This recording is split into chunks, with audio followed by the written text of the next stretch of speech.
अस्सलाम वालेकुम। आज हम बना रहे हैं मैंगो मोस। उसके लिए हमें जो चीज़ें चाहिए, 2 अदद आम, 200 ml क्रीम। सबसे पहले हम आमों की प्यूरी बना लेते हैं, उसके बाद हम क्रीम में मिक्स करेंगे। आमों की प्यूरी बना ली है, उसे एक बर्तन में निकाल लेते हैं। अब हम क्रीम को बीट कर लेते हैं। हमने क्रीम को ज़्यादा बीट नहीं करना क्योंकि हमारी क्रीम पहले से तैयार शुदा है। सिर्फ 3 मिनट बीट करेंगे। इसको इसी तरह क्लॉकवाइज घुमाते जाएं।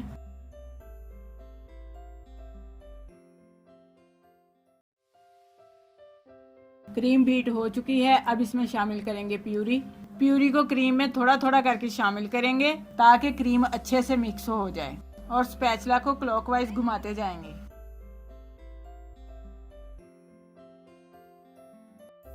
आप देख सकते हैं प्यूरी को हमने अच्छे से मिक्स कर लिया है और मैंगो मोस का मेज़ा तैयार हो चुका है। अब इसे हम सर्विंग ग्लास में डिश आउट करेंगे। आप चाहे कटोरी में कर लें या बाउल में कर लें, ये आपकी मर्जी।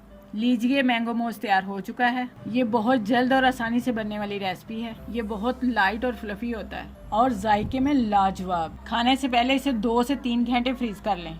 अब इसके ऊपर क्रीम की टॉपिंग कर लेते हैं।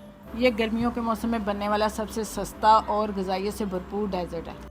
आप इसे ज़रूर ट्राई करें। अगर आपको हमारी ये रेसिपी अच्छी लगे तो इसे लाइक करें, शेयर करें। जो हमारे चैनल पर नए हैं वो प्लीज़ हमें सब्सक्राइब ज़रूर करें। अपना बहुत सा ख्याल रखें, हमें दुआओं में याद रखें। अल्लाह हाफिज़।